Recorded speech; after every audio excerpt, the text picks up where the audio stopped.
Brooksy is in the truck again. I'm in the truck. It's a little dark out. A little bit dark. Yeah, Apologize. occasionally when there's a street light, you can see his face. He'll be home soon, I will be. I'm going to get Chipotle. of course. Of course, yeah. We'll our next episode we'll talk a little bit about that. A little food action, Mm-hmm. little health and fitness, there's the teaser. We're talking a little health and fitness on the episode following this. Yep. That'll be a good So one. be on the lookout. Yeah. So Today's gonna be a good one though. today should be a good one. It's we came up with it kind of last minute. I was having brain farts on things to talk about, and so I went to the old AI, Mm-hmm. artificial intelligence on X.com, the everything app. They got their new AI thing, Grok, and I put in there, what should I talk about in my podcast? Told it a little bit, like hunting outdoors, whatever. He spit out a couple ideas, and I was like, hey, let's go with it. So Let's do it. yeah. Speaking of technology, we're going to talk some technology in the hunting, fishing, outdoors world. Heck yeah. The good stuff, the fun stuff. Yeah. Yeah, kind of tying into it. I had sent Brooks kind of like a couple points that I wanted to talk about. They weren't like full on topics, just things that I had seen social media or YouTube, whatever. It was mostly YouTube. Yesterday I watched Tim Connor put out a video of he does it every year where he shoots all the bows and goes through his bow selection process, and then he follows that up with another video of how he's setting it up and what attachments he puts on it and yada yada. So that one hasn't come out yet, or if it came out today, I didn't watch it. But anyways, he went through his bow buying process, and spoiler alert for any of you Tim Connor fans, boiled it down, and it came down to Matthews versus Darton in the end. And so he kind of did the style that Brooks and I have talked about, the bow buying style, where you go and you have all the bows that you're interested in all set up and ready to go, and then you kind of have a shoot down. It was interesting. He started with his first precursor was he took out the three slowest bows, or two slowest bows. I think it was two. Anyways, he took out the slowest bows, just straight feet per second. He shot the same arrow, like the same exact arrow out of all of them. One and done. And I think it was the two slowest. He knocked out right away. He said, "Nope, you're too slow, or you're slower than the rest. Not necessarily too slow, because most of them they were all within like 10 to 15. I would say 15 feet per second of each other. Okay. So it wasn't like they were slow bows. Right. Yeah. Long story short, we'll spoil the video. He boils it down and he chooses Darton over Matthews, and so. It was interesting because, we've talked about the new bows that have come out and how Darton kind of came up from the ashes, not necessarily the ashes, but came up kind of out of nowhere this year with a really heavy hitter, like a nice bow. Mm-hmm. So, yeah, it was just interesting the amount of technology again that they've put into their bows, their new bows, and also price point. It's just a little bit less than Matthews, and it's a very comparable bow. Mm-hmm. It was interesting. Yep, and it's got the the tuning technology and everything on it too, which is really cool. It makes life a little bit easier if you're out in the field and something's off. Yeah, that was another thing that he had talked about. As part of he kind of had like one when he was boiling it down. One of his times that he eliminated bows, it was based on tunability at home, Mm. and I think that's when he took elite or not elite. He took Hoyt out of the running Okay. was because they are less tunable at home. He said that there are some features that are nice Mm-hmm. here, but Matthews has this, Darton has that. These other bows I've already eliminated, they have some good things. Hoyt just doesn't really match up, so I think that was one of the things or the big reason he knocked them out.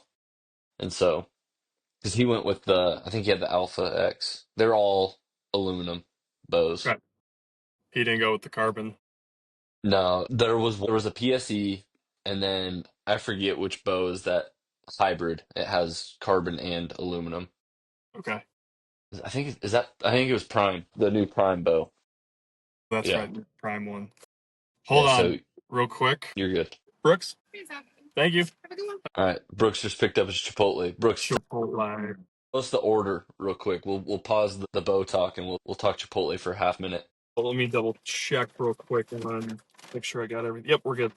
I got my free meal today because I spent so much damn money at Chipotle.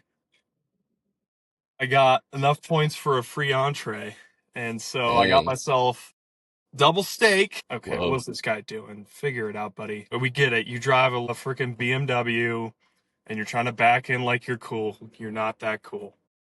Sorry, guy takes 3 times to try to back in. Like, dude, stop. It's one time and one time only. If you can't get it, guess what? You're pulling in. All right. So So you got double steak. double steak, extra white rice, black beans, corn, light cheese, light lettuce. No salsa? Corn. Just the corn's the salsa. Yeah.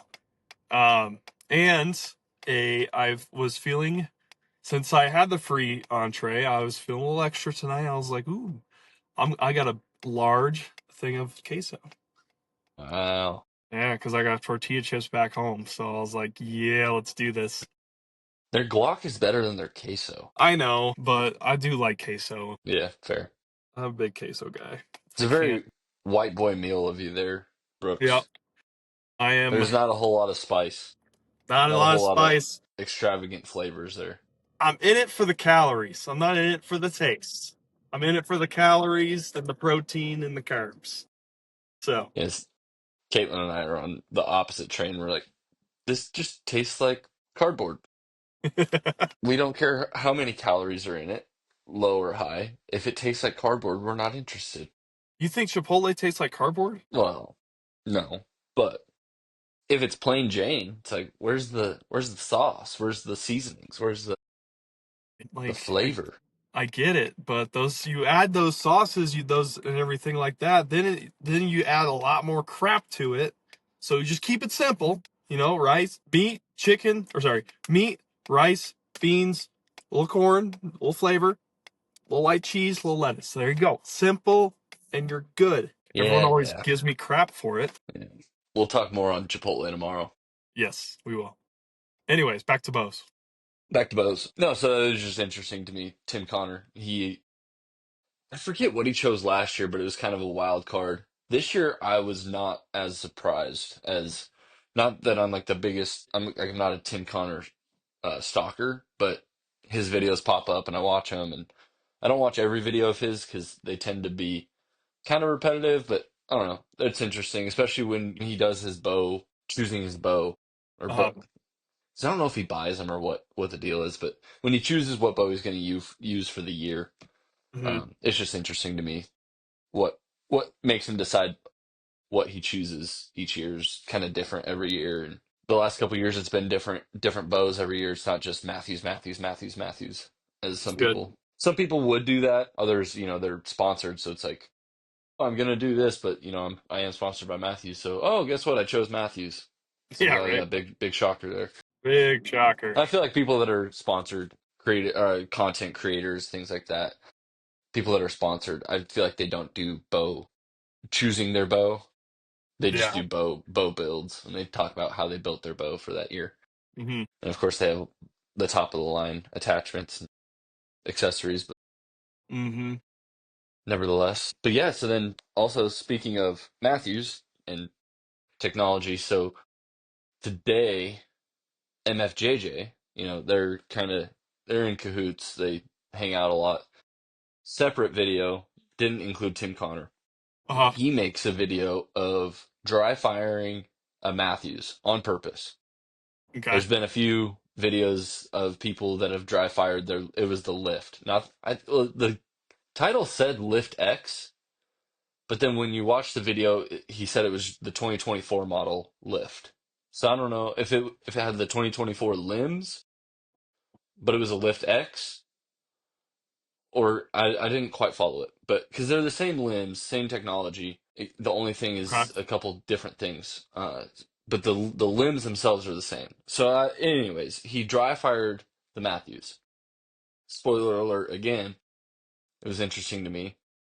Nothing happened on the first dry fire. Bo survived. He did like not a full on inspection, but he was like, I see absolutely nothing wrong with this.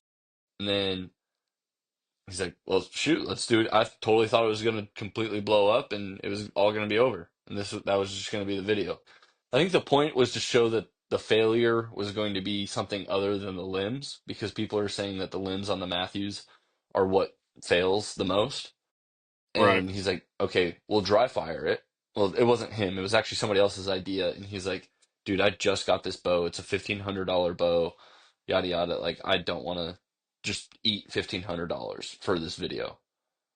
And he's like, well, okay, whatever, we're doing it. So they do it. And he's like, I am surprised it didn't fail. And like, just in general. So then they shoot it again. It fails. But all that happened was I think it was the bottom cam bent a little bit and the string fell off, and so the limbs stayed fine. No damage to the limbs. And they're like, you could, in theory, go and still shoot this bow. Get like they put the strings back on track with the bottom cam.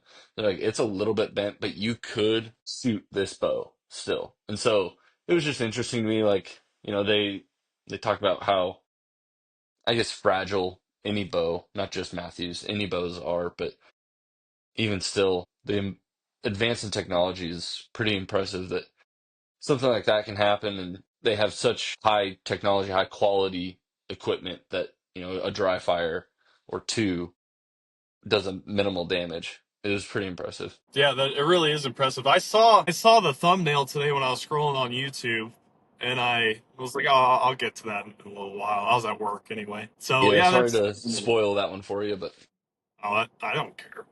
I'll no, still watch it still go and watch it, because I mean, obviously there's still like side comments that he has and things he says, but for sure. Yeah, yeah, it is pretty nuts. Just the technology these days. Like, I know Hoyt does their whole dry fire test, and it's supposed to. Their bows are supposed to like dry. They can dry fire however many times and still be fine. Like, obviously, right, that's probably not true, yeah, but I mean, that's what they say. But yeah, I mean, it's at the same time, it's impressive. You get, because in reality, like, if you accidentally dry fire, more hmm than likely you're going to be like, shit, I need to take this to a shop and have them look at it. So they look at it and then they're like, okay, yeah, this is nothing's wrong with it. You should be fine. But then in the back of your mind, okay, I'm never going to do that again. right, And so you're really like on it and making sure that yes, you knock an arrow and you're not pulling back right. nothing. Yeah. Yeah, for sure, for sure. No, and then I guess the big highlight was, just for the idea of the video was to kind of exploit or highlight how strong those limbs are, even though people keep saying how fragile they are, and that's the thing that keeps breaking. When really, when they were quote unquote breaking, Hmm. it was all like cosmetic damage. None of it was functionality, allegedly. So I don't know, all interesting stuff, and it was just very interesting to watch, because like he was actually freaking out like about doing it. So yeah, go back and watch it, because I think it was just interesting. Did he do it like on his own? So no, they had like a draw board or whatever, and Okay. they drew the bow back like on his draw board, and he was like standing like a couple feet back with a string to release it, and he like pulled the string and was like, please nothing explode and come back and hit me. Right. Because I was wondering. I was like, did he just like straight up said, "Screw it, I'm gonna do this"? Yeah, just nut up and stand in front of the ticking time bomb. No. Yeah. Right. So okay. He stood a couple feet back and like pulled the string to release from the draw board that they had it on. Yeah, I would do the same thing. I just wouldn't do it in general Yeah. Well, yeah. unless I really, really had to dry fire for some odd reason. Yeah. I mean, for studying, I guess case studies. And one day we'll have that money. Yeah, I don't know if I would use it that way, but yeah. Yeah. Right. Oh man. Yeah. Yeah. So no, I those get were it. We all the gotta pay bills. I get it. those were the couple of highlights that I wanted to talk about, and they kind of tie into this episode that we're going to talk about a little bit more, of just technology and those ones are kind of more archery specific, so it was kind of worth noting, I guess. But yeah, so you ready to talk some technology in the outdoors, Brooks? Let's do it. Where should we start off? I mean, anywhere. The one that's I'm thinking of the most, because we just went to the Tennessee uh, boat and fishing expo, or fishing and boat expo. I forget. I don't know. Anyways, we went to that yesterday and Sunday, and so just fishing is on my mind. And I've been watching a bunch of fishing videos, just trying to get myself ready, get locked in for fishing season. But anyways, no, I just that one's on top of my mind, and we kind of talk about it the least, so I wanted to kind of throw it in there first, maybe get a little plug on some fishing. Okay. So, no, I think like looking back at technology, what it used to be from like everything that I know or knew in my lifetime, you know, the most advanced technology we had was like growing up, and we were fortunate we had a boat and went out fish on the lake and all that good stuff. My dad had the trolling motor up front and had a fish finder, and like that was it. We may have had, yeah, and then eventually, as time progressed, things have changed. Obviously, technology advanced, and he's added more and more. But I think what I first remember is, we had the one trolling motor up front, which is battery powered, and then the one fishing or the fish finder, GPS, whatever, like on the console by the Mm-hmm. driver's seat or whatever. And all it would do, it would give you a rough estimate of speed, more accurate than the one that, like the gauge that would be on the boat. So it'd give you speed in general, like like your GPS, like the GPS was accurate, and then the fish finding ability where it would show you like the arc of it's like it's a fish probably that it's something that's suspended in the water. Let's just call it a fish, and like based on the size of the arc was typically if it's a big arc it's a big fish, small arc small fish, lots Right. of small arcs, lots of small fish, couple big arcs, couple medium arcs, couple bigger fish hanging out there. Like that was Mm-hmm. pretty much it. I mean, there might have been more, and we just never used those settings, but it was just like bare bones, basic. And now, kind of like super fast forward, now have like sonar, like more than just like I don't even know what you would call. I guess that's sonar before, but it's like forward facing sonar and live scope and stuff and active AccuFinder or something, whatever the Lowrance brand is. But like literally these things, you put them on your trolling motor, which goes on the front of your boat, and it faces forward like it sounds like it says forward facing sonar, and it looks forward and it will show you the fish and like where it's at, and you can see the size and everything. Like you can see basically not every detail. It's not like a camera where you see like the details of the fish, but you can see, okay, this was a bigger fish and it kind of has like a round shape, and it's longer and fatter, and so it's like, okay, I can kind of assume that's probably a bass, and then you can keep kind of fishing or whatever, and it's like, okay, you see a longer, maybe a little bit more narrow fish. It's like, okay, maybe that's more of like a walleye or a catfish or something like that based on where you're looking. But like you Huh. can see details like fins and stuff like that on this forward facing sonar, and you'll know exactly how far from the boat that fish is, how deep it is. Mm-hmm. Like you'll know everything about where this fish is and what it's doing. And then you can throw your lure, and like if you're doing cast and retrieve, whatever, you Huh. cast it out there and you can see your lure going up to the fish and passing by it. And then you can see whether or not that fish will turn and follow it. And it's like it's everything shy of like a super HD camera where you can see everything. And it's like, oh my gosh, the technology is like insane. And then you have side sonar, forward sonar, like the GPS is insane. You have like people have like when you watch MLF and like Bassmaster and stuff like that, Major League Fishing, Bassmaster, these Mm-hmm. guys have two like computer screen, like 12-inch, 15-inch plus monitors that are fish finders up on the front of their on the bow. So they've got two of those on the front, and then they've got like one big one down Yep. where the driver's seat is. And it's like they've got sonar out the ass, like all sorts of technology, and it's like, holy cow. And it's actually gotten so far as they've changed the rules for like Major League Fishing.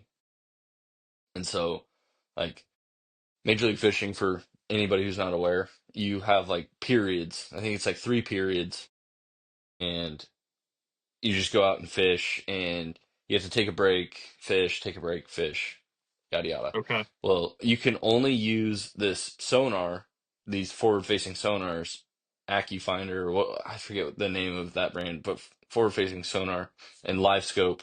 You can only use that in one of the 3 periods. Hmm. And so, but you can use it any period. It's not like you have to use it the first period and the second period, second and third period. You have to do the regular. They leave it up to the fisher, the angler. Hmm. You get to choose what period you use your technology. The other two you can't use forward facing sonar. It's Right. like, okay, like people were just going nuts with it. Like then the people who didn't have it always lost. And then the people who had it like would always win. And then the people who used it the best won like a lot. And so Right. they went as far as changing the rules on these tournaments, like these big time tournaments of like, okay, you can only use it for this X amount of time. Everything else you have to kind of go back in time 7 years to where none of this, pretend none of this exists and just go fishing. And so it's interesting how they've adapted to it, Yeah. but it's like there's still room for growth, you know? Hmm. Like, so I don't know. Then that poses the question, like, where does technology go for fishing? Yeah. It's yeah. That really is that is the real question. Because I mean, I agree. Like, if you want, like, if you love fishing, you kind of have to know like the ins and outs of where the fish could be, what do they eat, stuff like that. Where um and like just how they maneuver throughout the day. Like I think that's a skill in itself, and that's something no like fish finder can really ever. I mean, I guess it could, but like just knowing that stuff, so you don't even need a fish finder would be is just a huge skill in itself. And I do kind of like that they made it that way for the tournaments. How it's like, hey, these two you have to like you have to figure it out on your own. You Yeah. got It's nothing. old school fishing. Yeah, old school fishing. And I mean, I then you have one round with the fish finder. That's fine. It's funny because like Aaron and I, we went ice fishing a lot last year.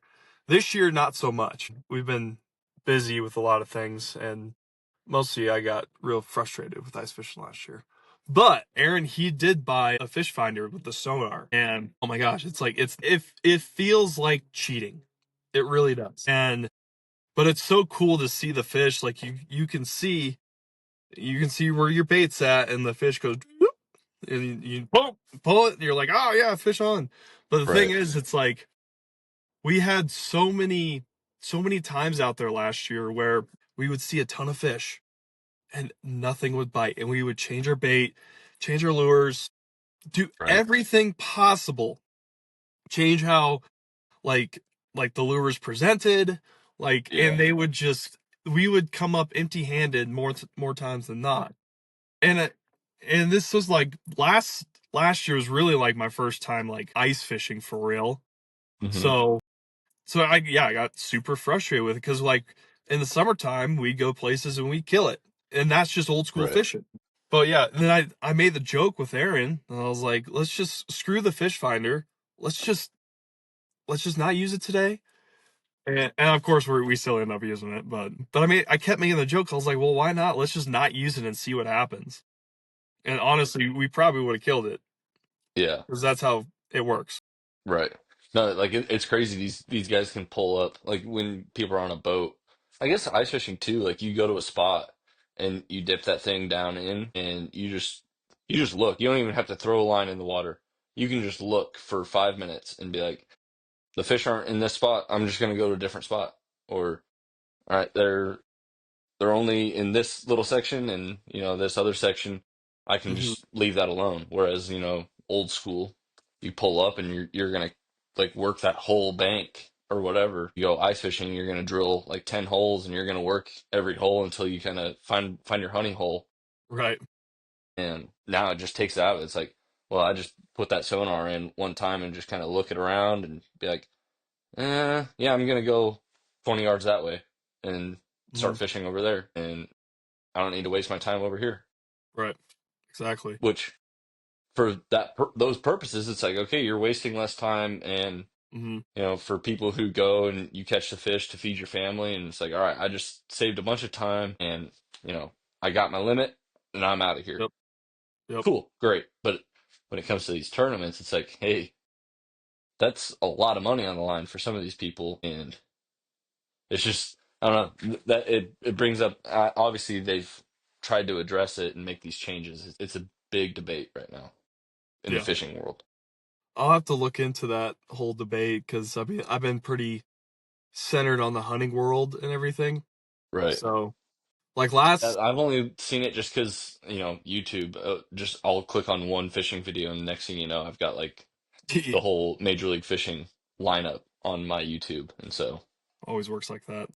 yeah. Yeah, because last Sunday, Aaron and I went ice fishing. We went a couple hours up at Terriall, and like it was because I got back from Tampa Saturday night, and so he's like, "You want to go ice fishing on Sunday?" I was like, "Yes, but in the afternoon because I want to sleep." And so we left at like noon or so, 11 or noon around there. And yeah, we sat there for probably 2.5 hours because we wanted to try this certain spot, and we saw like two fish, and that was it. It was like, Yeah. okay, cool. So, and that's like Terriall is one of the spots we really kill it in the summertime. So, Mm. and I don't know, for some reason we just do really well there in the summer, and then wintertime comes and we just do not. Up. It's crazy how the fish act summer compared to winter. Because like Yeah. summertime we'll use a certain bait, and then wintertime we use a certain bait. Like summertime it works, and wintertime it's like you try to use that summer bait and it doesn't work. So you try a different Right. bait, still doesn't work, and you're just like, I don't know what to do. So Yeah. it gets so frustrating. Right. For sure. I think we'll go out at least a couple more times this winter. Yeah. I'm looking forward to spring and summer. Like I'm sick of winter. Yeah. No, and I mean, that's the big highlight on fishing. I know, the technology that they've put into rods and reels, and reels spinning smoother and retrieving smoother, and all, like, I don't even know anything about how that's advanced over the years. All I know is, just the materials that they use progresses, or has progressed, and makes them lighter, faster, more sensitive, less sensitive, and you can have a wider variety as opposed to just the bamboo pole, and Hmm. you either have a fish or you don't. Yeah, exactly. No, I think that for fishing, that's kind of that. But getting into like the hunting side of things, obviously technology is everywhere, from It's your everywhere. clothing to your actual equipment that you're using, like your your firearms, your bows, arrows, all that good stuff. But actual physical technology, that I can think of for sure is like rangefinders is a big one that comes to mind. Yep. Um, you know, they now have these Bluetooth connected scopes and phones and rangefinders where, all you have to do is range with the rangefinder your target, whatever that target may be. And with your scope being Bluetooth to it, it will pick up where you're aiming, and it'll put that number in and all the data. And all you have to do is pull the trigger. Like, make sure it's lined up on, like, it'll put a dot and be like, put your crosshairs here. And it's like, okay. And then you like move the rifle just like a hair up into the right, and it's like pull the trigger whenever you're ready. Or if you're not ready, hit the rangefinder again, and it'll maybe give you a hair to the left, and all right, now whenever you're ready, boom, and then it's done. Right. It's like, holy cow. One, it's cool because the technology is incredible, but it's like the whole marksmanship thing is like it kind of gets lost, It and that does. part of it kind of sucks. I agree because I mean, me and my coworkers will look up different scopes and everything. Of course, it just went out. Can you can still see me? I'm just staying in the truck for this episode because screw it. Did your truck battery just die? No, it didn't just die. It's just all the lights went off. I was hoping it would stay on, but it's not. But yeah, like my coworkers and we all love guns and everything and hunting and stuff, which is cool. And we'll look at scopes, man, and just this ridiculous pricing on them. Like Right. it's honestly insane. Like here, I'm gonna try to. Yeah. There we go. Raise the. It's some reason my The brightness. brightness went down. You're good. Just some of the prices, man. Like I get it. Like if you, what's the saying? Like if you, whatever the cost of your gun is, you have to purchase a certain amount for your scope. I don't remember, man. On my on my AR, I have a 1x8 that was $250 from Optics Planet, and it works perfectly fine. Yeah. So now it Yeah, doesn't have all I the mean, I haven't technology. messed with, right. I haven't messed with rifle scopes in, well, really ever, but I haven't cared about them in a long time. Like, the only time I ever really tinkered with a rifle scope was, when I had my youth rifle and getting it sighted in and stuff. But I never, that was just my papa set it up. He's like, this is the one for this gun. Let's do it. And I mean, it wasn't like the only one for the gun. It fit and it was the right size and all that stuff. But it was just like, all right, that's it. It's just, you know, simple. I don't even know what size that one was, 10 by whatever, 8 by whatever. And you look through it, it's got its crosshairs and it has its adjustments. And that's it. But now it's like you've got mega zoom, ultra clear glass and mirrored versus not mirrored. And Yep, it's like all sorts of like crazy. Like I will always say, the advancement in technology is really cool. Sometimes it sucks though, because like I said, it takes away the marksmanship. You don't really, it's like if you have these things, you don't feel the need to learn how to shoot your gun, and you rely right. on these technology things, and so some of that gets lost, and that's a bummer. But it's still really cool that a lot of these things are coming out, and because it makes it accessible for other people. It You does. know, there's a whole other topic of like people with disabilities being able to go hunt, and that works that way, and then they're able to still shoot or hunt or whatever, and it's like, okay, that stuff's awesome and it makes it possible. But like the rest of the like 90% of the population that use it, it's like, oh man, that's kind of a bummer that you're using it, because like it's cool and that's great that you have the money for it. But then the other feature, with Rangefinders, and that this one's kind of cool with Onyx. They paired up with them to do it, or with certain brands for rangefinders. Is you can range on, like, say you're up in the mountains for hunting elk. You range over from one ridge to another. You're like, I want to go exactly right there, Yep. and you'll range it. You'll hit the button, to range, and it'll tell you, 1,000 yards, and with it being hooked up Bluetooth to your phone, it will actually put a pin on where you ranged, and so it'll know what direction you were facing. It'll say 1,000 yards, and it'll put a pin right there. So, you know, It's they, ridiculous. yeah, I think it's really cool, It is that cool. part of it, because that one's not really totally aiding in your actual harvest or potential harvest of an animal. I guess it could if it's going to help you position, but it's not the same, because it's not telling you where to aim. It's telling you, this is where you want to go, so that's where it is. And so, like, Now, yeah, I'll go clarify. ahead. Me saying that's ridiculous, I'm saying that in like a good way. Right. Like, Ridiculous, like impressive, for yeah. sure. Um, no, yeah, I feel you.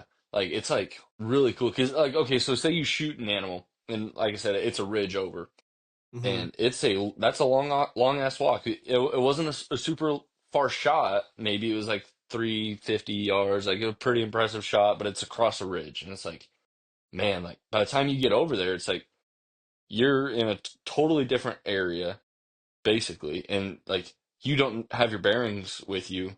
Where the hell did I shoot this animal at? I just shot this elk. It's a bull of a lifetime.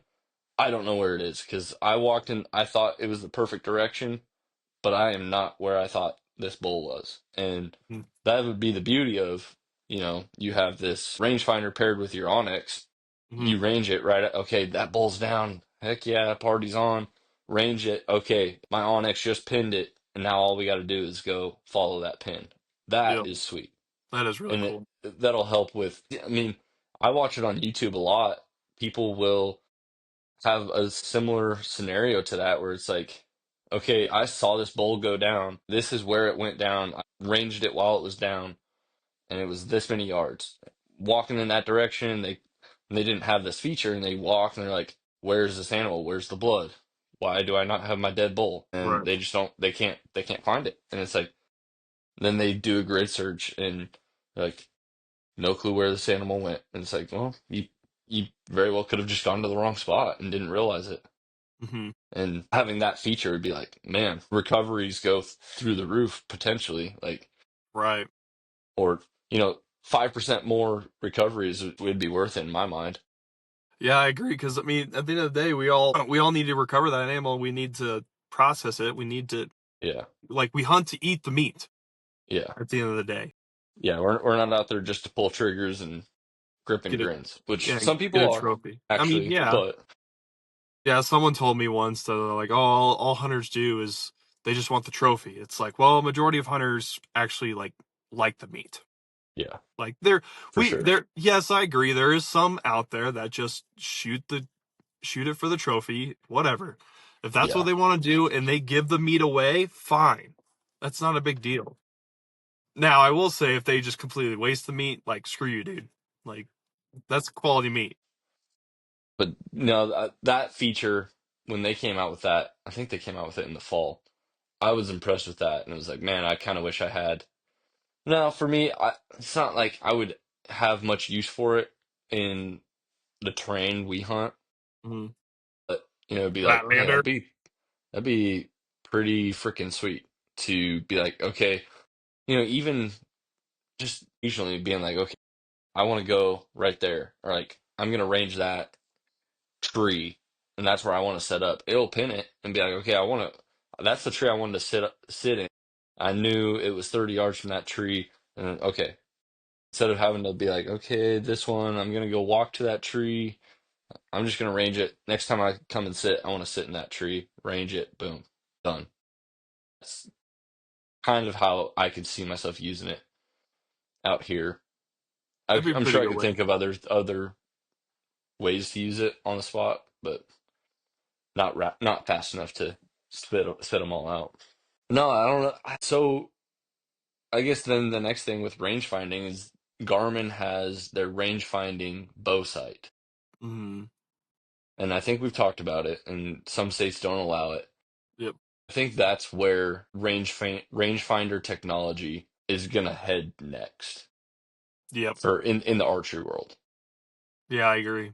And well, the thing is like, because yeah, we have discussed this before, and Colorado is one of the states that does not allow that. So, which I mean, don't be wrong, it is a really cool feature. You can just literally freaking pull your bow back, get the range, go down, go up, whatever, boom, money. But at the same time, it's like rifles. You Yeah, lose the marksmanship. yeah, You lose, and so I like that Colorado doesn't allow it, just hmm, because it's like, hey, it's got to be you. You got to be the best bow hunter you can be to kill this animal, which I yeah, like. I mean, personally, think that should be everywhere, but I get people like those rangefinders. I get it. It makes yeah, And we can make the argument, like you said, with rifle scopes, like it helps other people, potentially with disabilities and everything, so they can hunt. So that's yeah, fine. That's right. a whole. That's a whole probably podcast episode discussing that. But anyways, No, I think like the biggest difference, in my opinion, the rifle versus archery use of rangefinder and having that with your sight versus scope.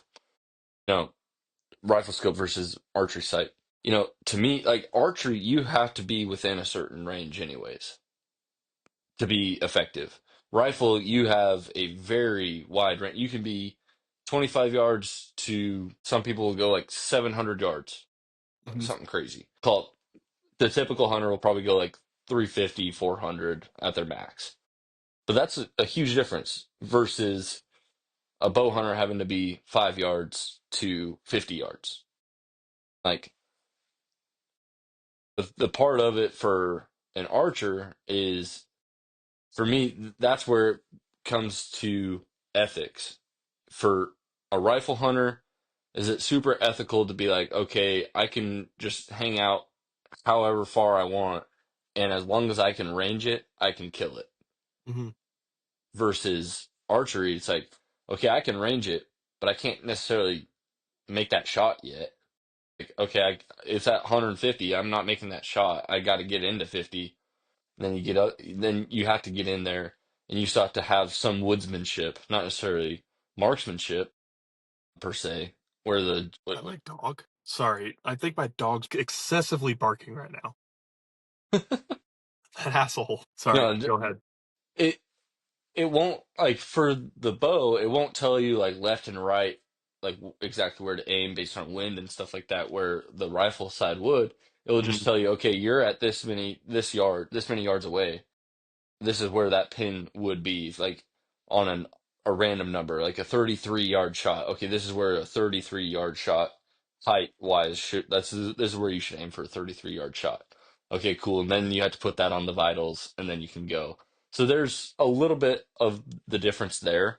And for me, on a bow versus a rifle, I think it enhances the ethics of the hunt and of the shot with archery. And so we got differing opinions, and that's okay. But I think, if, in my opinion, a state should not ban something if it improves the ethics, the ethicality of the No, hunt.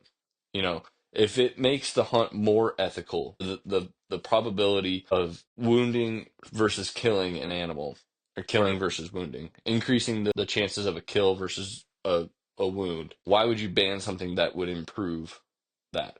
And then also, like, some states, they ban the lighted nocks for whatever reason. And for me, it's like, why would you ban them? It will help you improve knowing shot placement, because I feel like a majority of hunters now probably have some sort of camera or something to, like, go back and watch a shot placement. And Yeah. also, it will, in real time, you can watch that lighted knock go and hit and be like, okay, I saw the lighted knock. I don't really have to guess that much. It looks like to me it hit in this area.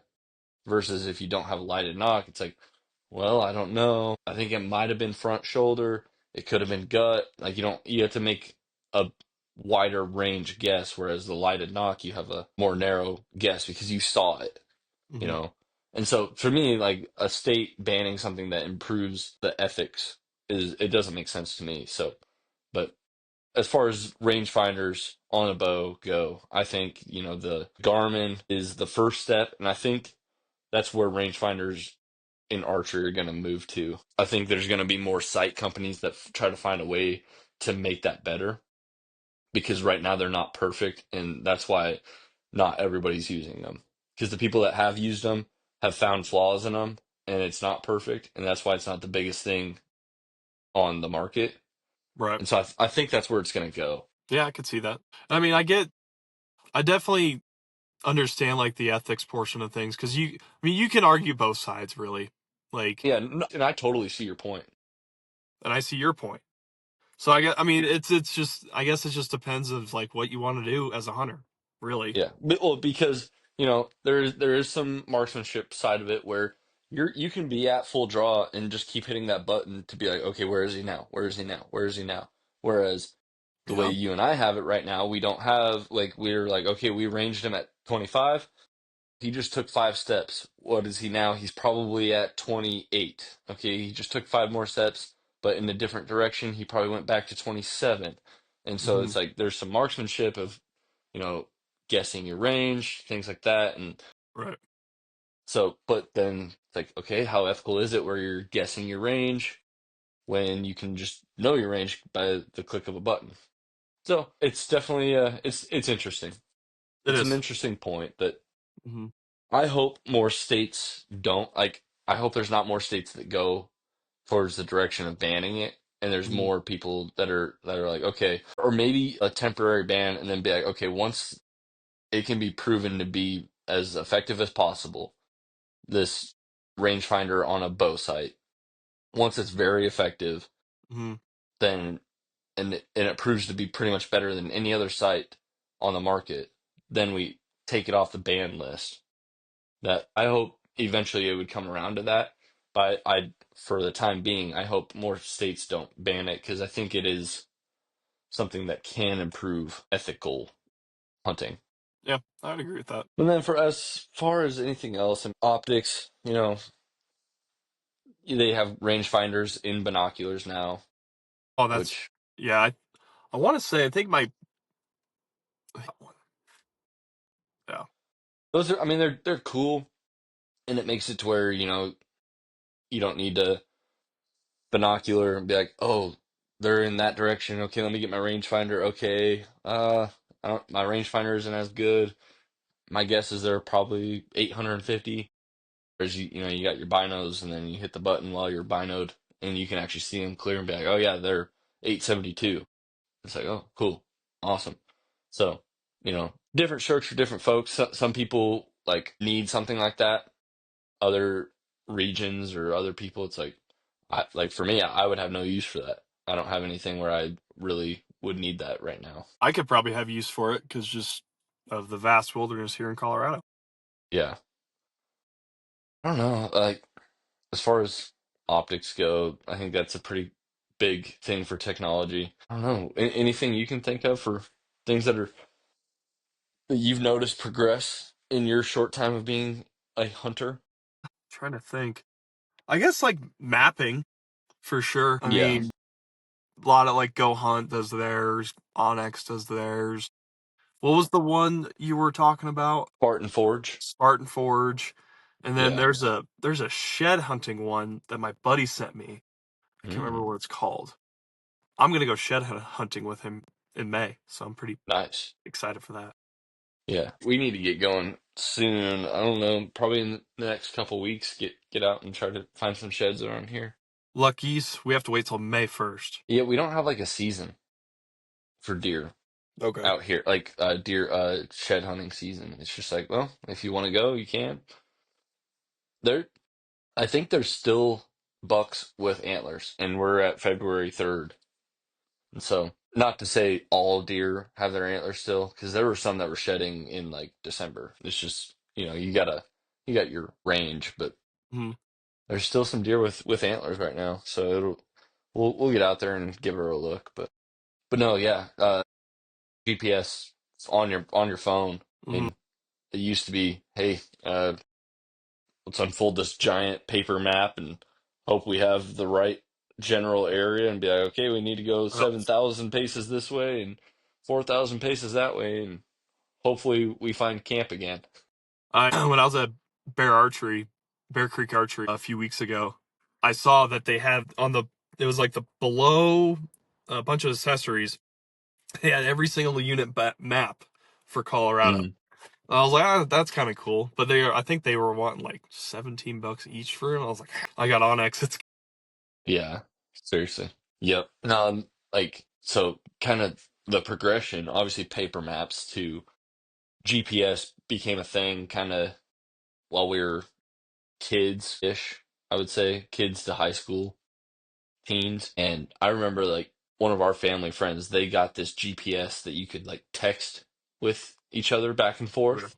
And like it was like a satellite. Not it wasn't a satellite phone, but you could like it was just like they were kind of paired with each other, but you would be able to, okay, you got GPS, you know where you're at. I don't know what brand it was, but it would be like, okay, I'm here. And it would show you where the other person was if they were close enough. Be like, okay, they're kind of in that direction. And then you could throw in a message, be like, hey, I'm hungry. Is it time for us to go back and get lunch or whatever? that You just throw it was like just like quick text. would be And neat. yeah, but it wasn't like full on texting because you didn't have cell service up there. And so, yeah, that was like, holy crap, like this is the peak of technology. And then like 10 years later, it's like, dude, you just do it on your phone. It's like, Yeah, like what? Freaking what do you mean this other device? Just you have Yeah, satellite capability on your phone now. yeah. I Like, have 5G on the top of this mountain right now. yeah. It's like, what? What the heck is a 5G? I What's a will G? say, I know, right? I will say this. I mean, in the backcountry, obviously there's not a lot of service back there. True. Yeah. And it was super nice that my iPhone had satellite messaging. So I could at least text Chelsea or whoever to like be like, "Hey, yeah, we got safe back to camp." Hey, we're Type alive. of thing. You were Yeah. Right. I will say that is pretty cool technology, and it's definitely very helpful to have at least some type of satellite phone, whether it is like it's just a straight satellite phone, it's capable on your iPhone or Android, something that just gives you the capability to just message, you know. Yeah. For sure. For sure. No, I mean, it's crazy because you can always look and be like, dude, I just can't see how technology can get any better. Like in the next 3 years, like, or in the last 3 years, it hasn't really gone anywhere. Like, we might be at the peak, and it's like we're 2 years away from just like a total new, mind-blowing, I never thought this was possible piece of technology. And it's gonna be like technology as far as like physical, like iPhone type technology, maybe versus like material technology. You never know. Like something crazy is always right around the corner. And so it's hard to say without being on the inside of some of these big companies, but I mean, I have no clue where the one thing I can think of for archery is like, or like hunting, is having rangefinders hooked up to your sights and that being like the peak, or like not the peak, but like being really, really effective and without flaw. That becoming a really big thing. I don't know. I have no clue. Like the possibilities are endless, but it's like I have no clue what else could advance more in our lifetime. But I know it's going to happen. It'll happen and we'll be mind blown and we're going to be like, "What? This is ridiculous." So, I think that was a pretty good episode, I'd say. Yeah, I mean it's always cool to kind of look back and be like, man, things have progressed like crazy. Like fishing, and you were talking about ice fishing. I wanted to go back to that real quick. We would ice fish up in Wyoming, and at the time it was like, okay, we know where we fish in the summertime, and when the water's down in the summertime, this is where we like to fish, and these are where the fish hang out. Then we go out ice fishing, and it's like, okay, we don't have any of the fish finders or anything like that like we do on the boat, so we're just Mhm. gonna kind of go in these spots that we think we are in the right spot. And then it's like, okay, what is this computer thing that this guy has that's in the ice hole? And you go over there and it's got like the red, green, yellow, and all these like spin like lights on a circle, and it's like, what the heck is that? And he goes, you see that green thing going like this on the circle? That's my lure. "Oh, cool, okay." And he's like, yeah, you see this red thing? Look at it. It's getting closer to the green thing. That's a fish. Got one. And it's like, that's crazy. And like, it was Yeah. like, there's no way. Like, that's the coolest thing. And then now it's like, okay, yeah, you see, this is a big fish. This is a small fish. It's Uh-huh. like, I can see exactly what type of fish this is based on the sonar. And it's like, holy cow. Yeah. Now it's just going to be like, hey, this is the lure you need to use in this moment. And Uh-huh. it's going to be Well, crazy. you see those guys up in Minnesota and like Wisconsin, dude, they bring out these freaking hotels onto the ice and they actually have a live feed of like what is under, not a sonar, a literal live feed of what's going on right under the ice. And they could just whoop, and they're in shorts and t-shirts, super warm, and they're like, "Yeah, this is awesome." Right. They're That's on like crazy. 50 inches of ice. It's crazy. I'd love to go up to Sure. Minnesota and Wisconsin or somewhere north just to ice fish and just experience Yeah, that. that would be fun. That would be fun for sure. Get a All right, couple walleye. Brooks. Yeah, walleye. You caught walleye? No, we You have need to. walleye. I know. We have walleye here at Chatfield. I need to Yep. go. Yep. All right, Brooks. Any closing thoughts? I don't think so. I think we could probably have a podcast on all these different technologies, like one podcast each. Yeah, for So sure. I think it was a good introduction of what we have to talk to more down the line. Sure. For talk sure. about more down the line. Jeez, words. You need some food in your system. Yes, I do. You got any All closing right, thoughts? Brooks. No, appreciate you guys listening. Look forward to the next episode. We'll talk kind of some fitness, health, food, all the good stuff, and how that relates to the hunting and outdoors world, and then Heck for yeah. us. So it'll be a fun one. It's kind of one that we've been keeping on the back burner. We've been kind of excited about, so finally going to get around to it. So, no, we'll catch you guys on the next one. Thanks for listening. See you guys.